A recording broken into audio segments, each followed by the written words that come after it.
Здравствуйте, уважаемые читатели и зрители Якутского Саха-информационного агентства. С вами Мария Архипова и Николай Борисов. Мы продолжаем с вами нашу традиционную рубрику «Давайте попробуем». И сегодня у нас праздничный выпуск к 1 сентября, а также к дню рождения Якутского Саха-информационного агентства, когда 31 августа мы отмечаем свой день рождения и уже более 30 лет доводим до вас достоверную информацию. Сегодня нашими конкурсантами стали одно из самых лакомых блюд, популярных сладостей. Это красный бархат, торт. А именно торт. Ну, отметим, что, естественно, это наши якутские производители, которых можно купить в разных точках города Якутска.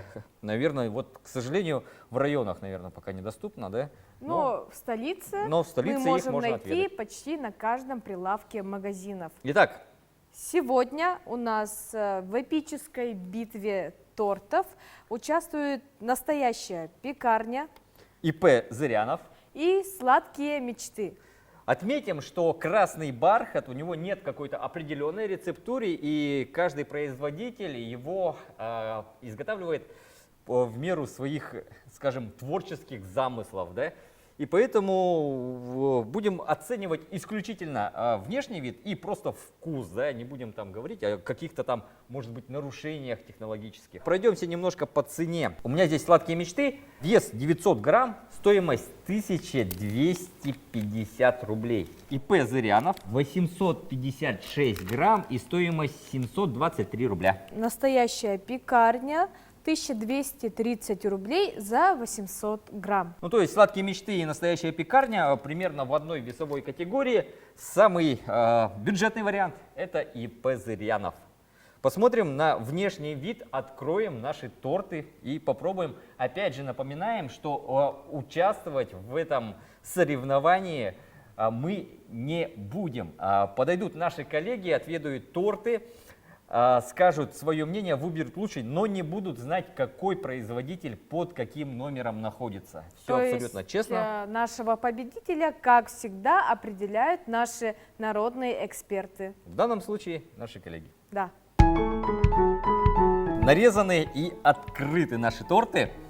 Первый у нас пойдет настоящая пекарня, ИП Зырянов и сладкие мечты. По внешнему виду, Мария, как тебе? По внешнему виду мне больше нравится вот первый и третий конкурсант. Они выглядят очень аккуратно и довольно красиво на самом деле. Второй, учитывая то, что это бюджетный вариант, я бы выбрала только за счет низкой цены. Ну и вишенки, они прикольные. Но сейчас, если судить по моде минимализм. Хорошо. Ну, как тебе кажется, на 1 сентября такое можно принести? Конечно, мне кажется, то, что вместо уже привычных букетов можно даже подарить учителю, принести в класс, попробовать вместе с одноклассниками. И вообще торт считается довольно-таки классическим подарком, который подходит под каждый праздник. Как мы читали про красный бархат, он должен быть немножко влажным и мягким. Наличие прослойки, наличие крема, в принципе, ярко выражено. Здесь немножко крем какой-то такой желтоватый, да? Ну и сам торт довольно не красный, а бледноватый. Ну да. В принципе, большое количество крема не мешает, не должно мешать как бы самому торту. Это входит в его нормальный состав. Наверное, да. Ну и, в принципе, красиво, срезы хорошие. Давайте попробуем первый номер.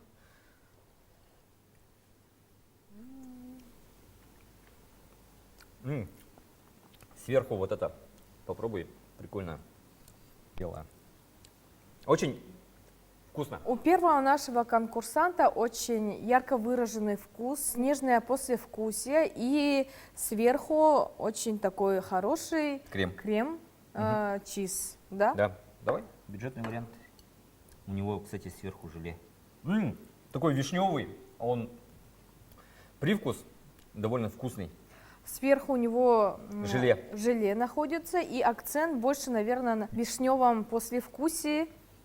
Если здесь сливочный, такой кремовый, здесь вишня. Тут уже такой вот бисквит, очень мягкий. И буквально, можно сказать, тает во рту. Действительно так. Очень хорошо пропитан.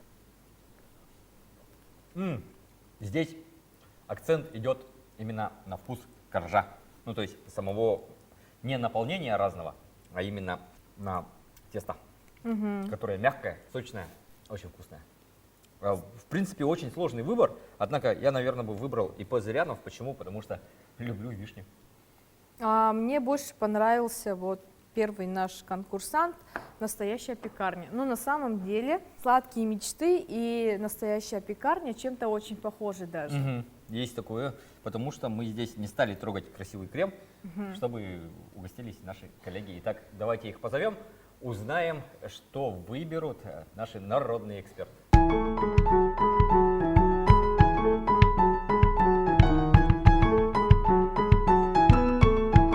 Итак, Анастасия, расскажи, пожалуйста, какой из тортов тебе больше понравился и почему? Сначала я попробовала этот, но тут, к сожалению, все перебито прям вишней, вишневый вкус очень преобладает. Следующий был вот этот кусочек, но тут, я не почувствовала особо такого ярко выраженного вкуса, который присущий красному бархату.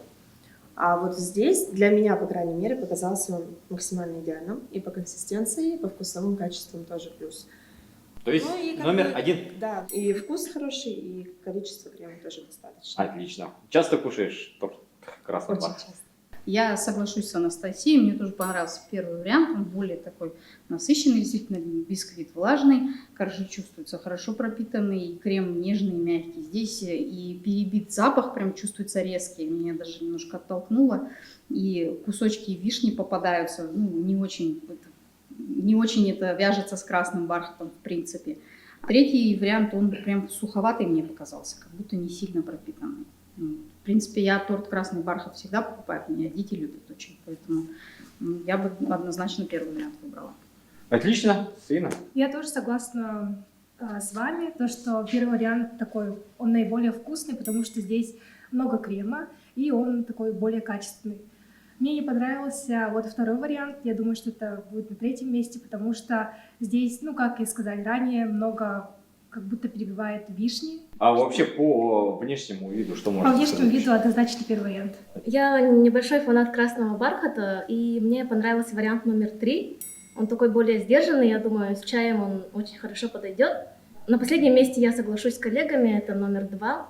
У него вот верхний слой глазированный, он слишком сладкий и прям взбивает. И вариант номер 1 тоже очень хороший, у него прям очень насыщенный вкус. И хотя я попробовала только бисквит без крема верхнего, он тоже довольно очень вкусный. Мой лидер все-таки и по внешнему, он такой более классический, это номер 3. Спасибо, девчонки. Наши народные эксперты, наши коллеги сделали свой выбор. И однозначным нашим победителем стал торт под номером 1 из «Настоящей пекарни». Конкуренцию ему составила компания «Сладкие мечты». Мой фаворит ИП Зырянов, к сожалению, не набрал каких-либо положительных эмоций со стороны девчонок, однако... Но в защиту хотелось бы сказать то, что у каждого человека свои разные предпочтения, и я думаю, то, что и у этого торта из ИП Зырянов найдутся свои любители. Да, тем более это еще раз нам доказывает, что производители из Якутии и могут найти любую нишу, имеют конкурентоспособность и завоевывают рынки. С праздником, дорогие наши Читатели, зрители! 1 сентября и с днем рождения ЕСЯ! Ура! Встретимся снова в нашей передаче. Давайте попробуем. Уважаемые читатели и зрители Якутского Саха-информационного агентства, примите участие в съемках нашей передачи. Подавайте свои идеи, кидайте в Телеграм, в наш чат-бот с пометкой «Давайте попробуем». И в следующем выпуске мы попробуем то, что хотите попробовать именно вы.